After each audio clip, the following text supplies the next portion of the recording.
सहनाववतु सहनौ भुनक्तु सह वीर्यं करवावहै तेजस्विनावधीतमस्तु मा विद्विषावहै। ओम शांति शांति शांति।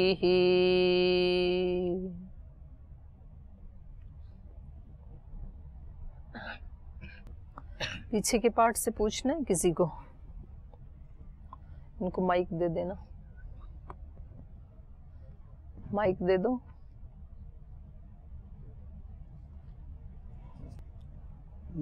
जो 21वां श्लोक है उसमें ये कहा यद्यदा चरति श्रेष्ठ सत्यदेव तरोजना, 21वां पीछे। ओहो इतना लंबा जी। स यत् प्रमाणम कुरुते लोकस्तदनु वर्तते। तो इसमें जो श्रेष्ठ पुरुष हैं, आत्मज्ञानी हैं, योगी हैं, वो जैसा आचरण करते हैं वैसा ही साधारण व्यक्ति करते हैं। तो इसमें प्रश्न मेरा ये है कि पितामह भीष्म तो बहुत बड़े ज्ञानी भी थे। क्या थे भीष्म पितामह? भीष्म पितामह धर्मात्मा थे, यूँ कह सकते हैं। और द्रोणाचार्य और कृपाचार्य ये अच्छे अच्छे धर्मात्मा विद्वान। तो दुर्योधन ने आचरण फिर क्यों नहीं किया? तो ये थोड़ी बताया कि पूरा का पूरा वैसे ही हो जाएंगे। हम सब के पूर्वज ऋषि थे और हम अपना लाइव देखना चाहिए। हम सब के आदर्श कौन है? श्रद्धेय स्वामी जी महाराज, पूज्य आचार्य श्री। तो क्या हम सब वैसे जीते हैं क्या? फिर दुर्योधन पे प्रश्न क्यों नहीं जीते हैं? कारण क्या है? कोशिश तो कर रहे हैं हम जीने का वैसा। ये उत्तर तो दुर्योधन भी दे देगा कि कोशिश वो बोल ही रहा है। वो तो जानामि धर्मम न मैं प्रवृत्ति, जानता हूं कर नहीं पा रहा हूं, ये तो कह रहा है वो। जानामि अधर्मम न मैं निवृत्ति, जानता हूं ये गलत है लेकिन इससे छूट नहीं पा रहा हूं। आप भी बोलते हैं ना, चाहता हूं स्वामी जी की तरह से ही पुरुषार्थ करूं, सब दर्शन उपनिषद सब रट दूं, गीता नहीं रट पा रहा हूं। क्यों? क्या उत्तर है? आप ही बताओ आपका। है जी? क्यों नहीं कर पा रहे हैं? चाहते तो हैं, क्यों नहीं कर पा रहे हैं? कौन नहीं चाहता है कि सारा याद कर लूं? फिर भी आपको रोज अपने अध्यापकों से सुनना पड़ता है, याद क्यों नहीं किया? और मैं तो देती नहीं हूँ याद करने का, डर के मारी।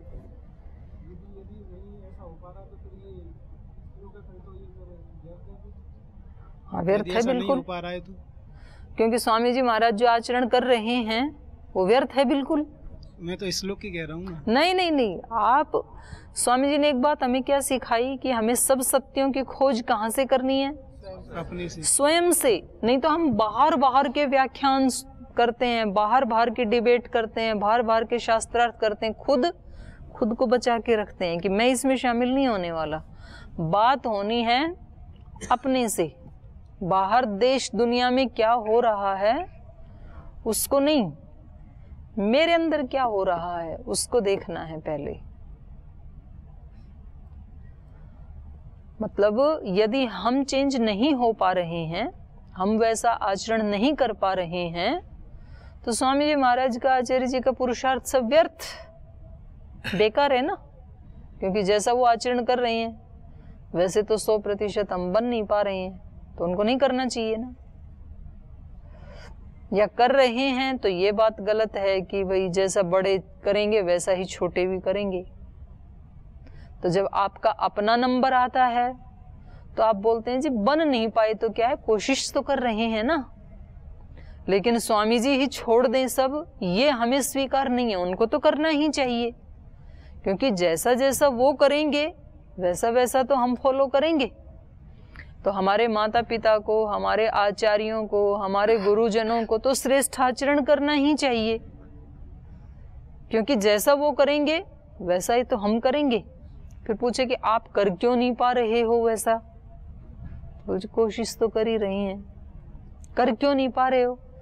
उतनी ताकत नहीं है मुझ में, उतनी शक्ति नहीं है, प्रयास तो कर रहा हूं लेकिन नहीं कर पा रहा हूं। एक व्यक्ति दोनों हाथों से 1 क्विंटल उसको उठा लेता है वजन को, दूसरा व्यक्ति बेचारा 10 किलो भी नहीं उठा पा रहा है। अब उसको कहें कि आप क्यों नहीं कर पा रहे हो, बोल जी 10 किलो तो उठा रहा हूं ना। उसमें जो 1 क्विंटल वजन उठाने की ताकत आई वो एक दिन में आई क्या? वर्षों अभ्यास किया होगा उसने बचपन से लेकर के, और पिछले जन्मों में भी किया होगा, तब ताकत आई। तो भीष्म पितामह में जो ताकत आई, या द्रोणाचार्य जी में जो आई, या हमारे गुरुजनों में जो ताकत आई, वो मात्र कुछ महीनों में या कुछ वर्षों में थोड़े आ गई। उसके लिए उस आत्मा ने पता नहीं कितने जन्मों से पुरुषार्थ किया है, प्रयास किया है, तप किया है, तो आज उनमें वो सामर्थ्य है, आज उनकी वाणी में वो सामर्थ्य है कि वो एक बार आह्वान करें तो लाखों लोग उस वाणी को पूरा करने के लिए खड़े हो जाते हैं। आज उस व्यक्ति के संकल्प में इतनी ताकत है कि जो संकल्प ले लिया उसको पूरा कर सकते हैं। तो ये ताकत 1-2 वर्ष में या 5-10 वर्ष में नहीं आती है, लंबे प्रवाह के बाद वो ताकत आती है। तो पीछे यदि वो करना छोड़ दें तो पीछे वाले तो उतना भी नहीं कर पाएंगे। अब 1 क्विंटल वाला जो उठा रहा है उसको देख के ये कम से कम 10 किलो की तो प्रैक्टिस कर रहा है। अगर वो छोड़ दे तो ये तो 5 किलो भी नहीं उठाएगा। इसलिए श्रेष्ठ जनों को तो श्रेष्ठ आचरण करना ही चाहिए। वो श्रेष्ठ करेंगे तो दूसरे तुरंत वैसे ही हो जाएंगे, ये जरूरी नहीं है। वो अपनी क्षमता के अनुसार उसका अनुसरण करेंगे और वो धीरे धीरे ऊपर उठेंगे। दुर्योधन की भी आत्मा किसी न किसी दिन फॉलो करते करते किसी दिन उसका भी उद्धार हो जाएगा। तो ये केवल शास्त्र किसी पर्टिकुलर आत्मा को लेकर के नहीं लिखे जाते हैं, ये मास को लेकर के लिखे जाते हैं। यहाँ केवल बात किसी व्यक्ति विशेष की नहीं है, और ना हम ये आरोप लगा सकते हैं कि जी इसको नहीं हुआ इसका मतलब तो शास्त्र गलत है। अब किसी ने कहा वर्षेष्ठ यज्ञ करो उससे वर्षा होती है, तो 4 जगह तो वर्षा हो गई, 5वीं जगह वर्षा नहीं हुई, तो हमने 4 को तो छोड़ दिया और 5वें वाले को पकड़ लिया, जी वहां तो वर्षा नहीं हुई इसका मतलब वर्षेष्ठ यज्ञ गलत है। तो उस परिवार में अर्जुन, भीम, कर्ण जैसे, युधिष्ठिर जैसे भी व्यक्ति हैं, तो उन्होंने इन्हीं से सीखा, द्रोणाचार्य से, भीष्म पितामह से, जो श्रेष्ठ जन है उन्हीं से सीखा। तो उनको तो हमने छोड़ दिया और हमने कहा कि ये तो श्लोक ही गलत है, यदि ये ठीक होता तो दुर्योधन भी वैसा ही होता। तो भैया महाराज जी को देख करके जो लोग ऊपर भी तो उठे हैं उनको देखो, उन्होंने अपना जीवन वैसा बनाया। फिर कोई एक आधा नहीं बना पा रहा है, उसमें ताकत नहीं है, पर अपनी तरफ से तो वो पूरा जोर लगा रहा है। ऐसा नहीं है कि वो प्रयास नहीं कर रहा है, उसमें है ही उतनी ताकत। आप में से मैं कितने विद्यार्थियों को बोलती हूँ कि आप यदि जिस दिन से यहाँ आए उस दिन से लेकर के 10-10 सूत्र भी याद करते, 15-15 सूत्र भी याद करते, तो आज आपके सूत्रों की संख्या इतनी होती। वो तो मिनिमम है ना, लेकिन आपके पास उसका कोई उत्तर है? कोई उत्तर नहीं, आप चुप हो जाते हैं। तो क्या आपका ये भाव है कि हम प्रयास करेंगे ही नहीं, या ये मतलब है कि आपने किया ही नहीं? ऐसा थोड़ा ही है, प्रयास तो किया, लेकिन प्रयास करने पर भी नहीं हो पाया, इसका मतलब ताकत कम है। तो आप अपना प्रयास करते ही रहें, मैं आपको प्रेरित करती ही रहूं। आपका वही काम है, मेरा काम प्रेरणा देने का ही है। तो शास्त्र का परीक्षण कभी भी किसी एक व्यक्ति से नहीं तोला जाता है। जी आपने कहा था खेत में जो भी बीज बोते हैं वो अंकुर फूटते हैं, पर हमने तो 10 दाने बोए थे, उनमें से 9 तो उग गए, 1 नहीं उगा। तो इसका मतलब आपका सिद्धांत गलत है कि जो भी बीज बोया जाता है वो अंकुर फूटता ही है। देखो 9 आए, 10वां तो आया ही नहीं, तो उसमें कहीं कोई त्रुटि रही होगी ना। तो अपने को ये अपेक्षा नहीं करनी है कि एक बार शास्त्र ने जो कह दिया और जिस व्यक्ति ने शास्त्र को सुन लिया अगले दिन उसका जीवन चरित्र वैसा ही बन जाएगा जैसा शास्त्र में लिखा है। ऐसा नहीं है, क्योंकि संस्कारों को हटाने में और नए संस्कार बनाने में भी तो समय की अपेक्षा होती है। हाँ, लेकिन ये निश्चित रूप से 100% सही है कि यदि हम धैर्य पूर्वक निरंतर लगे रहें, लंबे समय तक लगे रहें, तो जो शास्त्र में लिखा है वो 100% सत्य है। इसको हम खुद अपने जीवन में अनुभव कर सकते हैं, क्योंकि शास्त्र लिखने वालों को कोई प्राइज नहीं लेना था हमारे से कि देखो इन्होंने कितनी सुंदर बात कही और इनको कोई प्राइज दे देते हैं। ऐसे भाव से नहीं लिखे गए। जो शास्त्र लिखे गए वो आत्मवेत्ता ऋषियों ने लिखे। उनको जो पाना था वो सब पा लिया, उनको कुछ भी पाने की अभी आवश्यकता नहीं है। उन्होंने केवल करुणा के वशीभूत होकर के हमारा कल्याण अपने ध्यान में रखते हुए वो हमारे को दिया। उनकी कोई अपेक्षा नहीं है, वो तो आप्त काम हो चुके हैं। इसलिए हमें कभी भी शास्त्र के ऊपर प्रश्न चिन्ह नहीं लगाना है कि जी शास्त्र तो ऐसा कह रहा है लेकिन मेरे जीवन में तो ऐसे नहीं हुआ तो आपको 3 जगह जांच करनी पड़ेगी। या तो आपकी विधि में कोई गलती है, जिस विधि से करना चाहिए था उस विधि से आपने नहीं किया, या फिर आपकी सामग्री में कोई गलती है, जिस सामग्री से वो करना चाहिए था वो सामग्री आपकी भ्रष्ट है। या तो विधि गलत है, या तो आपकी सामग्री गलत है, या तो फिर कहीं ना कहीं आपके संस्कार में जितना टाइम देना चाहिए था और जो उसकी सीक्वेंस होनी चाहिए थी उसमें कहीं ना कहीं कोई त्रुटि है। क्रिया में गलती हो सकती है, विधि में गलती हो सकती है, सामग्री में गलती हो सकती है, उसको चेक करना है। अब जिन महापुरुषों ने आत्म साक्षात्कार किया या परमात्मा साक्षात्कार किया, उन्होंने किसके माध्यम से किया? आत्म साक्षात्कार या परमात्मा साक्षात्कार किस माध्यम से किया है जी?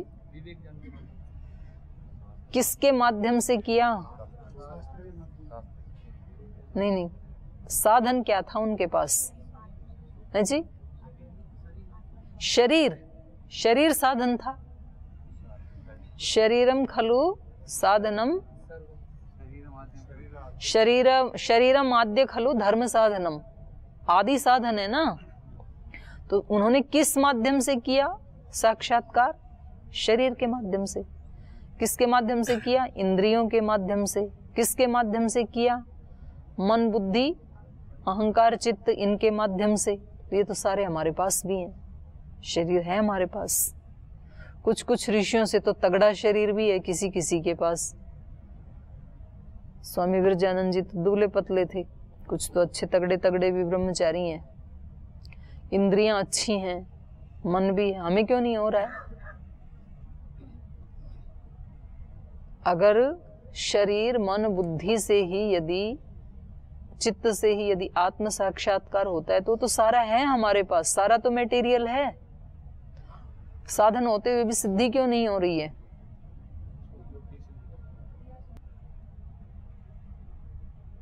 उसको यूज करने की विधि नहीं आती है, हमें क्रिया नहीं आती है।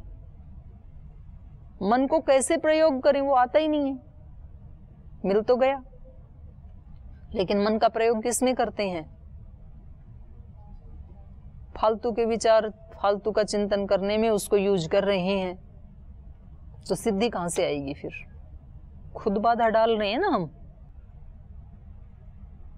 हमें पता नहीं चलता है।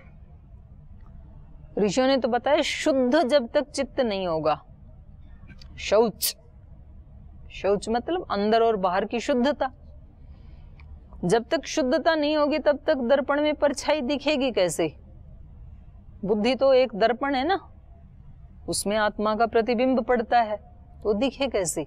वो तो अशुद्ध है। अशुद्धि का हमें पता नहीं चलता है, हम कब अशुद्ध करते हैं। जैसे मानो एक कोई पागल आदमी है, सड़क के किनारे बैठा है, उधर से बस जा रही हैं, गाड़ियां जा रही हैं, इतनी धूल वहां से उठती है, धुआं आती है, और उसको पता ही नहीं कि मेरे ऊपर धूल गिर रही है। और कभी कभी तो खुद भी मुट्ठी भर भर के डाल लेता है अपने ऊपर, फिर कभी खुद ही अपने कपड़े को फाड़ देता है, कभी खुद ही अपने ऊपर पानी कीचड़ डाल लेता है। ऐसे करता है ना, उल्टे पुल्टे काम करता है। उस व्यक्ति को आप क्या कहते हो? पागल कहते हो आप। लेकिन उसने तो किसको गंदा किया? अपने शरीर को ही गंदा किया है। और जो आप ज्ञानी महापुरुष हैं, पढ़े लिखे, वो पूरे दिन क्या करते हैं? जब आप घृणा अपने अंदर पैदा करते हैं, जब आप नकारात्मक सोचते हैं किसी के बारे में, जब आप ईर्ष्या करते हैं किसी के अस्तित्व को देख करके, जब आप द्वेष करते हैं किसी को आगे बढ़ता हुआ देख करके, जब आपको तनाव होता है किसी को अपने से आगे बढ़ता हुआ देख करके, तब क्या कर रहे होते हैं? अपने अंदर क्या फेंक रहे होते हैं? सारी गंदगी तो फेंक रहे हैं ना। तो वो तो पागल है और हम क्या हैं? डबल पागल हैं। लेकिन ये एहसास तो नहीं है। हमें लगता है मैं तो बिल्कुल स्मार्ट हूं, मेरे जैसा तो सयाना कोई दुनिया में है ही नहीं। तो हमारे पास वो साधन होते हुए भी हमें पता नहीं चलता है। उस व्यक्ति को भी पता नहीं है कि वो सब डाल डाल के किसका नुकसान कर रहा है? अपना ही कर रहा है। और उसके अंदर क्योंकि ज्ञान नहीं है, तो कोई दूसरा भी आ जाए तो दूसरे पे कौन से फूल बरसाएगा? वो दूसरे पे भी क्या डालेगा? जो उसके हाथ में है वो डाल देगा दूसरे पे भी। इसलिए उससे दूर रहते हैं। पागल से बच के रहियो, पता नहीं कब पत्थर उठा के मार दे। जिस चीज का हमें ज्ञान होता है वो गलती हम नहीं करते हैं, जिसका ज्ञान नहीं है वो हम करते हैं रोजाना। जैसे आप यहाँ बैठे हैं तो कोई भी मेरे ऊपर जलती हुई लकड़ी फेंक के नहीं मारेगा, नहीं मारेगा ना? क्यों? आपको पता है उससे दीदी जल जाएंगी और आप जला नहीं सकते हैं, क्योंकि आत्मा आपको अलाउ नहीं करती है कि किसी अपने ही व्यक्ति को हम जलाएं। ऐसा आपका संस्कार आपको अलाउ नहीं करता, आपका ज्ञान आपको अलाउ नहीं करता है कि वो जल जाएंगी। आप मेरे ऊपर कुछ कीचड़ गोबर भी फेंक के नहीं जाओगे। क्यों? क्योंकि आपके संस्कार अलाउ नहीं करते, क्योंकि उससे कपड़े गंदे हो जाएंगे और वो कपड़े गंदे होने से आपका मन भी दुखी होगा और जो आपको देख रहे हैं उनकी भी आपके प्रति धारणा गलत हो जाएगी। तो एक तरह से आपका ही नुकसान होगा, इसलिए आप वो कर्म नहीं करते हैं। लेकिन जब किसी भाई या बहन को मैंने खड़े होकर डांट दिया और फिर वो दिन भर जो मेरे को भेज रहा है वो क्या है? चंदन है कि आग है? तो वो आग पहले अंदर पैदा करनी पड़ेगी। वैसे मतलब शरीर जल जाए ये आपको स्वीकार नहीं है, और अंदर से जो भेज रहे हैं उससे मेरे चित्त का क्या हाल होगा? जो आपने भेजा है उसकी आपको परवाह नहीं है कि हमने क्या भेज दिया। हम सबसे ज्यादा बुरी भावनाएं किन के प्रति रखते हैं? जिनसे हम सबसे ज्यादा प्रेम करते हैं। कितने आश्चर्य की बात है। जिनके हम सबसे निकट होते हैं उनको हम किसी अनजान व्यक्ति को बुरी भावना नहीं भेजते, नेगेटिव सोचते हैं, द्वेष करते हैं, घृणा करते हैं। किससे? जिनके हम आसपास रहते हैं और जिनके साथ हमें जीवन भर रहना है। घरों में झगड़े होते हैं। पहले माँ और पुत्र बड़े आराम से रह रहे थे घर में, माता पिता और पुत्र। फिर शादी होके एक उसकी पत्नी आ गई, तो अब वो बोली मैंने तो जो 20 साल में, मैंने 25 साल में इसके लिए ये क्या क्या किया, क्या क्या सिखाया, और ये तो 25 दिन में सारी पट्टी भूल गया, नई पट्टी पड़ गया। और वो जो लड़की आती है उसको लगता है मैं कितने अरमान लेकर के आई थी, ये तो हमेशा अपनी माँ की ही बात सुनता रहता है, मेरी बात सुनता ही नहीं है। और माँ कहती है कि 25 दिन में ये 25 साल का मेरा सारा तप भूल गया। ये लड़की जो बोलती है वैसे ही ये करता है। तो सारे दिन माँ अपने बेटे को कौन सी भावनाएं भेजती है? घृणा की, द्वेष की, क्षोभ की, दुख की, अप्रीति की। वो ही माँ जो माँ इस बच्चे के लिए रात रात भर जगती थी, और इस बच्चे को वो इस धरती के ऊपर सबसे ज्यादा प्रेम करती है। आज भी उस बच्चे के लिए सबसे ज्यादा नेगेटिव भावनाएं भेज रही है। और वो लड़की जो संसार में सबसे ज्यादा प्रेम अपने पति को करती है, और वो पूरे दिन अपने पति के लिए कैसी भावनाएं भेज रही है? नेगेटिव। अगर उसको कोई कहे कि तू तो अंगारे उठा उठा के फेंक रही है, बोली हाय ऐसे तो मैं कभी नहीं कर सकती हूँ, मैं तो व्रत रखती हूँ, मैं तो पूजा करती हूँ अपने पति की लंबी आयु के लिए, और ये जो भेज रही है ये क्या है फिर? तो ये हमें पता नहीं लगता है। हम अपना भी नुकसान करते हैं और सबसे ज्यादा उनका नुकसान करते हैं जिनका हम सबसे ज्यादा हित चाहते हैं, सबसे ज्यादा उनका नुकसान करते हैं। अगर ये हमें समझ में आ जाए तो फिर हम वैसा नहीं करेंगे। तो फिर हम उसका सदुपयोग किस में करेंगे? अच्छी भावना भेजने के लिए करेंगे। तो उससे क्या होगा? मेरा लाभ होगा। पहले तो माँ अपने बच्चे के लिए जो भावनाएं उठाती है तो उसमें पहला लाभ किसका होता है? माँ का होता है। माँ कैसे होती है? परम संतुष्ट रहती है।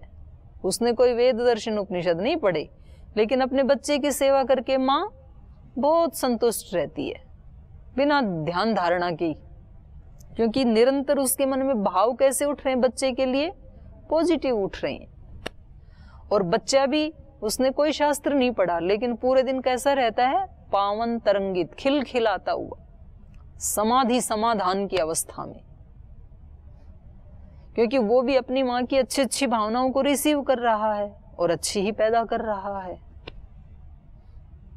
और जैसे जैसे उसमें विकार आते चले जाते हैं तो प्रसन्नता कम होती चली जाती है। तो जहां हमें समझ में आता है वहां हम बच जाते हैं। स्थूल हमें समझ में आता है, स्थूल शरीर दिखाई देता है, स्थूल हानि दिखाई देती है, लेकिन सूक्ष्म शरीर दिखाई नहीं देता है, सूक्ष्म हानि दिखाई नहीं देती है। इसलिए हम उसका प्रयोग करना नहीं जानते हैं। नहीं जानते हैं तो उसकी सिद्धि नहीं मिल रही है। मन का जैसे प्रयोग करना चाहिए था वैसे नहीं किया, बुद्धि का जैसे प्रयोग करना चाहिए था वैसे तो नहीं किया। बुद्धि तो बहुत अच्छी चीज दी थी ईश्वर ने। ईश्वर ने कहा था कि प्रतिपल आपको एक ऐसा यंत्र दे दिया है कि आपको बाहर से किसी से पूछने की जरूरत नहीं है। ये बताएगी आपको ऐसा कर ऐसा मत कर, निर्णय करेगी। मन जब संकल्प विकल्प उठाएगा क्या करूं क्या ना करूं, तब बुद्धि निर्णय करेगी, लेकिन हम यूज तो नहीं करते हैं उसका। ईश्वर ने तो हमें एक ऐसा सुपर कंप्यूटर बना के दे दिया, और ऐसा कंप्यूटर बना के दे दिया जिसकी मेमोरी अनंत है। उसका मेमोरी कार्ड कभी भरता नहीं है। आप देखो 200 करोड़ वर्षों की मेमोरीज, और सारी इसके अंदर सेव हैं। और केवल स्थूल नहीं, हमारे चित्त में क्या भाव हैं, भाव से कौन सा विचार उठता है, विचार के बाद कौन सा संकल्प लेते हैं हम, और संकल्प के बाद कौन सा कर्म करते हैं। 4 इसके वो हैं पर्याय। पहले भाव, भाव के बाद विचार, विचार के बाद संकल्प, संकल्प के बाद कर्म। चारों को रिकॉर्ड करता है। आपका गुप्त से गुप्त भाव भी उसमें रिकॉर्ड हो रहा है। रिकॉर्डिंग चल रही है, जैसे कैमरे में रिकॉर्डिंग चल रही है ना अभी। तो आप लोग बैठे हैं, आप क्या चेष्टा कर रहे हैं, क्या लिख रहे हैं, सब उसमें रिकॉर्ड हो रहा है। लेकिन ये बाहर बाहर का हो रहा है, लेकिन अंदर उसने एक ऐसा सुपर कैमरा लगा दिया कि हम कितना भी छिपा के कोई भाव हमारे मन में अंदर घुसा हुआ था उसको भी वो रिकॉर्ड कर रहा है। उस भाव के अनुसार क्या विचार उठा हमारे अंदर वो भी रिकॉर्ड हो गया, विचार भी। उस विचार के बाद हमने क्या संकल्प लिया, अच्छा या बुरा, वो संकल्प भी रिकॉर्ड। और फिर उसके बाद हमने क्या कर्म किया, स्थूल किया या मानसिक किया। कभी तो हम मानस कर्म भी करते हैं, वो भी उसमें रिकॉर्ड हो गया। और उस रिकॉर्डिंग के अनुसार अब हम शांत रहेंगे कि अशांत रहेंगे, उसका निर्णय फिर ईश्वर करता है।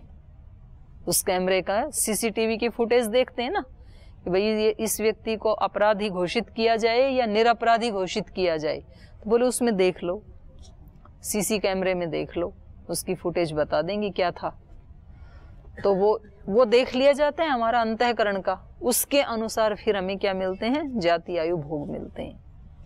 तो वहां कोई व्यक्ति कोर्ट केस नहीं कर सकता कि जी मैं तो रोज मंदिर जाता था, मैं तो बड़ा धर्मात्मा रहा, तो मेरे को ये फल कैसे मिल सकता है। बोले भाई तू ठहर जा थोड़ी देर, तेरा मंदिर अपने पास रख, तेरे अंदर जो है वो सब आ गया है। यहाँ किस भाव से जाता था, किस विचार से जाता था, क्या संकल्प था। तो मंदिर जाते समय भी अलग अलग संकल्प होते हैं ना। वो किसी व्यक्ति को भगवान शिव ने दर्शन दिए, बोले मैं बड़ा प्रसन्न हूं तेरी भक्ति से, तेरे को जो मांगना है सो मांग ले, लेकिन शर्त एक ही है, जितना तेरे को मिलेगा उससे डबल पड़ोसी को मिलेगा। तो अब उसको एक तरफ तो प्रसन्नता हुई कि इतने दिन के बाद शिव ने दर्शन दिया, लेकिन एक तरफ निराशा हो गई कि भाई मैं अगर 1 लाख मांगूं तो पड़ोसी को तो बिना ही तपस्या के 2 लाख मिल जाएंगे। तो उसने बड़ा चिंतन किया, बड़ा तपस्वी ब्राह्मण था। तो फिर बोला कि जी ऐसा है कि मेरी ना 1 आंख फूट जाए तो पड़ोसी क्या हो जाएगा, उसकी दोनों फूटेंगी, तो मैं तो एक से भी काम चला लूंगा, तो उसका तो बंद ही हो जाएगा ना सब। और बोले मेरे घर के सामने एक बड़ा सा खड्डा बन जाए, उसमें कीचड़ हो, तो पड़ोसी के घर के सामने कितने होंगे, 2 होंगे, वो निकलेगा कहां से। तो मंदिर तो जा रहा है, उपासना तो कर रहा है, लेकिन भाव क्या है, दूसरे को तंग करने का, कि कुछ ऐसी शक्ति प्राप्त करूं जिससे इसको भस्म कर दूं। तो उस भाव का भी फिर रिजल्ट मिलेगा। शांति तो मिल नहीं सकती, क्योंकि शांति का आपने विचार ही नहीं किया, शांति का भाव भी नहीं था, शांति का संकल्प भी नहीं था, शांति के लिए कर्म भी नहीं किया था।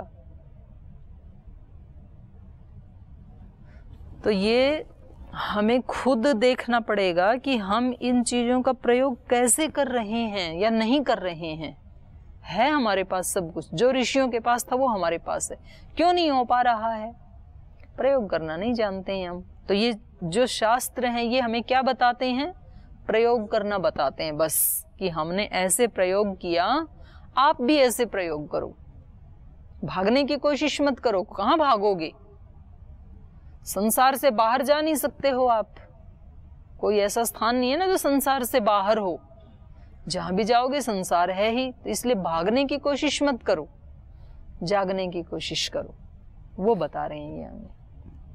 अगला प्रश्न इधर दे दो,